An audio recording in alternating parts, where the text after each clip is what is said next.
So, ladies and gentlemen, this is chapter 4, high school. Okay, so basically what happened was, okay, so now my mom had this money. My stepfather, who she married back when we were living in a daycare, she married him. My older sister did not agree with this, okay? She was not seeing eye to eye with this guy. But she bit the bullet and took it for what it was because it's our mom and she's marrying this guy and whatever, and so on and so on, okay? But she almost despised him. She couldn't stand him. But they had no other choice but to get along because it's like, she's married now. What else the hell can we do? Okay, so after that happened,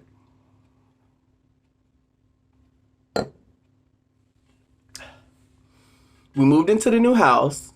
Also, I meant to mention to you guys that I discovered back in middle school, I was into music. Now, how it happened was, I'll never forget, I had a old PlayStation game called Wild 9. And I'll never forget, I don't know if you guys knew, but if you put the PlayStation game, which was a CD, this is from PlayStation, the first PlayStation, you put it into a CD player, you could hear the soundtrack of that video game. And there was a tape recorder that we had, the tape recorders that had, all of the play, stop, forward, all those buttons. And it also had a small microphone. So if you hit the record button and the play button at the same time, you could record on that tape that was in this tape recorder player. And they were like handheld. And I'll never forget playing that soundtrack from the video game and recording my voice on it as well. Okay. Now, when this happened, I made like some kind of sound on there. It was like some kind of, like I was trying to make music or whatever. I was saying something, but it was not really understood. And I'll never forget, my brother was involved in it, my little brother. But then all of a sudden, that was the end of me doing that. I did that one time. But my little brother, he really liked music. He grew into writing raps on notepads. And I never forget, as we were younger coming up, he was involved in a lot of talent shows. My mom would invest a lot of money for him to be in talent shows. He met friends along the way. One of them is a very good rapper to this day. I can't mention his name, but he's a good rapper, local rapper. And my brother would do talent shows with him as well. And me, I would still stick to just being into creating art, drawing, video games, designing houses on architectural video games, just different things like that. Okay. And then this is when I went into high school. We're living in the luxury house. It's my mom, my stepdad, it's me, my little brother, and my stepbrother. Okay. My sister lives with my grandmother. Okay. I'm keeping you guys caught up. Okay. In high school, I was popular, but I was popular for a different reason. I wasn't like one of those ones that were, oh, you're just like, I was popular because I hung around with everyone. I didn't care of if a person had beef with this person or a person had beef with that person. I just was nice to everyone. And I grew a lot of friends that way, which made me popular. Now, in high school, there was a few females that liked me. There also probably was, through the grapevine, people saying, oh, I think Avis might be gay and stuff like that. But even then, I didn't know. Now, I was fantasizing about dudes. I used to think I was the only gay person in the world until I ended up meeting a person that introduced me to the gay lifestyle, which is the reason why I still party to this day. Because they introduced me to the gay lifestyle. I was scared at first, but I ended up being in that. And that's also when I first met this person, through this person that introduced me to the gay lifestyle. And this person I met was very sporadic, off the chain, wild. I didn't even realize that this was the first narcissist, not the very first, but this person was a narcissist. Now that I look back, these were narcissistic friends that I had became friends with, didn't even realize it. Even back when my mom had the daycare, I remember, because she was still having the daycare when we were living in the newer house. She would just run the daycare, close it down at night, and we would go home to our new house. I never forget, a friend would come by and this person was so quiet. And I started thinking, I said, why are we even friends? Like, we don't do anything. And you'll come over to my house saying, where's Avius at? And I'm like, here. But we're like going and sitting in my car and we're not even talking to each other. We're just like staring at each other and staring in the car. I didn't know that this person was a narcissist. Ladies and gentlemen, they start to come so early on, you don't even realize that that's what it was. But as you get older and God give you wisdom, you start to realize it. Now, me living in this luxury house with my parents, finally there was something that came into my life that meant the whole world to me. My mother got pregnant with another child, and this was my little sister. She was literally creation of my stepfather and my mother. And oh, when I tell you guys, this was my heart. From day one, I was there when my mom gave birth to her at the hospital. I helped put her diaper genies together, everything. I will never forget watching my little sister every day. I would go to my mom's room to see how my little sister was doing. Just watching everything. I'll never forget, she had jaundice. You know how kids come out with jaundice? And I was like, why? When is that going to go away? Why does she have that in her eyes? It's yellow. And my mother told me it's going to go away. It's just jaundice. And da-da-da-da. She had a little paper on her navel. She was a fresh new baby, and she was my everything. She was my heart, my love, my joy. And throughout the years, me living in this house, I watched her grow up. I would walk her to her bus stops. She would always come to my room every day, and we would do all kinds of fun, adventurous things, like getting on the computer, having fun. As she grew older, when she got like 5, I started creating music with her. That's why if you guys go on my YouTube and you guys look far back, you'll see music with my little sister. I was creating music. I had a $7 microphone. I don't know how I jumped back into music. I just knew that it was my thing.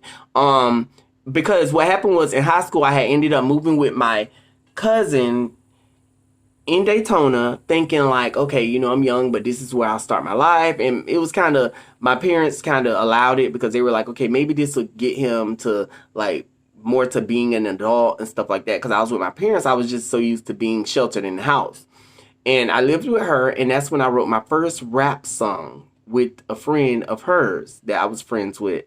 And I'll never forget, I was talking about YouTube and just talking about all these different things. And this person was like, yeah, YouTube.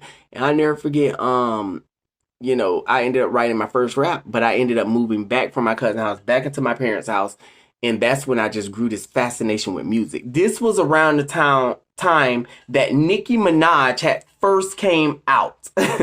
Yes, ladies and gentlemen, that's why I tell everybody, I say I came out when Nicki came out. You know what I'm saying? I'm an underground artist, but I came out when she came out because I never forget hearing her music. And I heard her my first time really experiencing Nicki Minaj was when she was on that song with Gucci Mane. And it was called, I hate to say it, but it's like, see a pussy N-word, see a pussy N-word. You a failure. You a failure. You a failure. Some junk like that. I think the name of the track was Pussy N-word by Gucci Mane, and she was on there. And I heard her voice, and I was like, oh my gosh, I was just fascinated. And I grew a fascination for her along the way. There was also a rapper that she was battling with, that was upcoming Baltimore rapper, named Keys the Problem, and I grew a fascination with her as well. But Nicki Minaj, it was just something about her that just stuck with me. And I would listen to music just because I really liked her sounds. And then I never forget, I went to Walmart, brought a $7 microphone because I had this my brother had got into some trouble, my little brother, and it cost him a lot. He ended up leaving and getting into trouble for a long time. He was incarcerated, and he left. He was gone for a long time. We just got him back. But anyways, what happened was he left me with a program, and I used that program to create music, but I didn't have a microphone. So I went to Walmart and brought a cheap mic. Didn't know how to mix, master, anything, but I did. I learned along the way, but I would create music and stuff like that. The music, that's why if you listen to some of my old music, it sound kind of distorted. This is the reason why, ladies and gentlemen, because I had a $7 microphone, but I was still writing music. I just knew I liked music. And I also came encounter with people online that was creating music as well. And we would make music, and, you know, I would drop the tracks, and I knew how to do the art because I knew how to do programs. I had studied little programs that was already installed in the computer, and then there were some programs that I had to go out and buy. But I would communicate with artists, and we would make music, and this is what led me to be into that music thing up until today. Okay, I just knew I had good bars, but I didn't have the right microphone. Okay, eventually I did buy the right microphone. I'm just gonna tell you in advance. I know I sound like scattered, like I'm going all over the place, but I'm just trying to give it all to you guys at once, okay? So we can get down to the main focal point. So eventually I ordered a $60 mic. I still have that mic to this day. All of my sounds that you guys hear, I create. I do it all myself.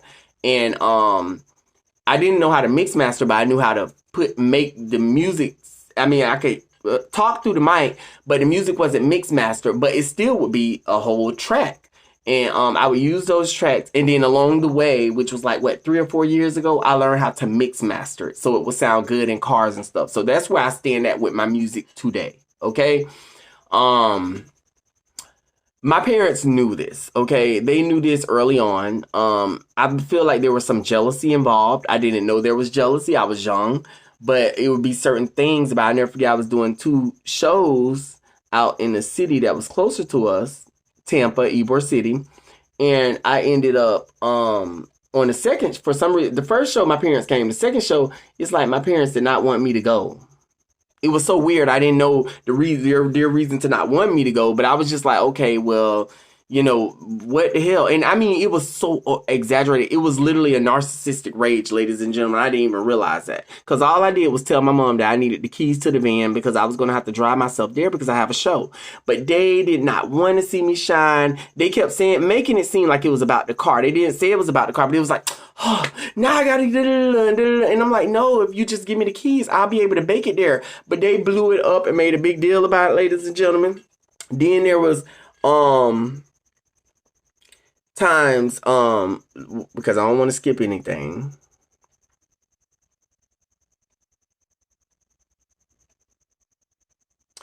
But yeah, I had went through that. Yeah, I had went through that. That's my high school memories. I met a lot of friends. I knew a lot of teachers. Different things happened. Few friends I met along the way, they were narcissists, ladies and gentlemen. Now that I look back, they were narcissistic, but I didn't know that. And then that led me up into graduation. And I didn't start going into nightclubs until I was like 18 or 19. Okay, I had met the person that introduced me into the gay life, and I realized, oh shoot, I'm not the only gay person after all. And they introduced me to the gay life, and that's when I started going into clubs. And this is what happened. I mean, mind you, because before then, I was not running the streets. I didn't know like the hood mentality. I didn't have none of the street sense or nothing. I was just in the house on the computer. And then this led me to graduation, which is in the next chapter. I will see you guys, okay?